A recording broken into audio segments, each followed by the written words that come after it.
Here's a reenactment of me at about 6 o'clock local time last night. Oh, hey, Milo's speaking tonight. Streamed live. I'll check this out. Oh, great. Here we go. What? No. What? No. What?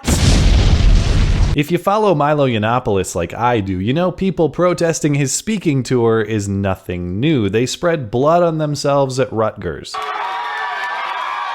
They denounced free speech at Minnesota. Are you for the First Amendment in certain circumstances? Holy shit! You only believe in free speech in certain circumstances? They gruesomely executed fashion at American. When students' lives are under attack, what do we do? SJW's gonna SJW, so when that happened at Milo's speaking event last night at DePaul University in Chicago, I wasn't terribly surprised. But as the clickbait title goes, you won't believe what happens next. Let's review the facts. DePaul College Republicans have planned to host Milo for speaking since February. On short notice, just before the event, the university demanded an additional $2,000 to pay for security guards to cover what was expected to be a contentious event. Event organizers and Milo's publication split that bill. Milo describes. Sometimes what happens is the university places hideous, onerous restrictions on speakers at the last minute. They put, horrible fees, at the last minute. They say, oh, well, you need 25 security guards. This is going to cost you an extra $2,000. This happened at Bucknell. It's also happened at DePaul. We've my publication Breitbart has had to foot some of the bill for this event. With the cost of extra security covered, Milo spoke for no more than 15 minutes before the thought police literally blew the whistle on the event. They're called microaggressions because you can't even see them. And the reason you can't see them is because they're not there. There's nothing happened. I mean, hello, darling. Sir, please, Do you need some help? Sir, Do you need some help? They provided free Trump campaign material. And they physically stole the host's microphone before getting threatening in Milo's face.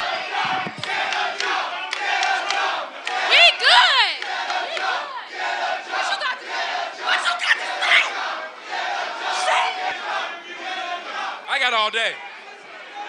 I literally have all day. Well, how noble of you to clear your busy schedule to provide peace and justice to the masses. They spouted all your typical social justice nonsense. Microaggressions don't exist. The dumbest thing I've ever heard. Make America hate again.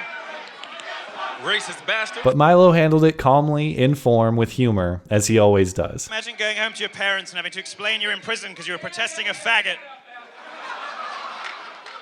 Well, Mom, there was this gay man. He just had the wrong opinions. So no big deal. We've seen this before. Let them act like fools and call security or the police. Just so you're all aware, public safety did call the police, so they should be here very soon. With that being said, anybody on the stage will be arrested. And a few minutes later, security shows up and everyone watching, including me, is thinking, great, let's get these clowns off the stage and move on with the show. And then... nothing. A whole lot of nothing. Security just stands there doing nothing. The speakers are hostage under the glaring overwatch of this self-appointed thought policeman, while the real policemen play the crucial role of human doorstop. Milo attempts to continue making jokes that are met with threats of violence. You see, it's fine now. We're having a nice time. You're just very beautiful stage dressing for me. If you weren't such an obnoxious cunt, I'd hit on you. He's ready to hit me. We've had our first threat of violence now, so that's great. All along, we've assumed there's some type of confusion going on. Maybe campus security is waiting for the Chicago Police Department to arrive to restore order until we get clarification on the issue. They're going to leave him there. Okay. Or alternatively, as I've just been informed, they have a level of spinelessness.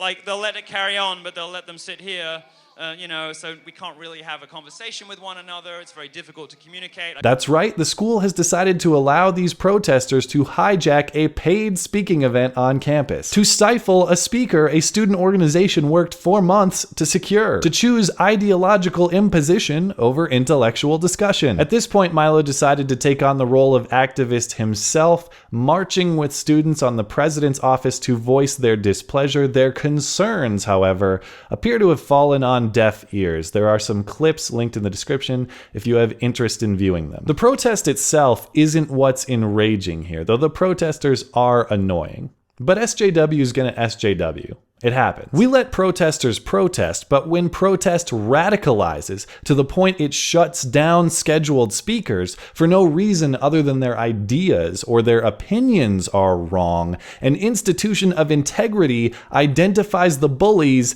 and removes them. Instead, DePaul, for reasons they have yet to explain, caved to the worst type of authoritarian bully. Let's be clear here, DePaul was not surprised by the events that took place. They foresaw the need for additional security. They charged event organizers for that security, and when that need was realized, they appear to have called off the security entirely. Nothing about what happened should be surprising, DePaul, and what's more troublesome is the consequences of your actions shouldn't be surprising either, yet you still choose this path. We know what happens when Milo speaks, we've seen it before, and we know what happens when a school caves to social justice authoritarians. See Mizzou, see declining enrollment, see the budget shortfall, see the school suffering. When you choose that path, when you decide DePaul is a daycare rather than a university, watch prospective students reconsider. Watch prospective faculty reconsider. Watch prospective donors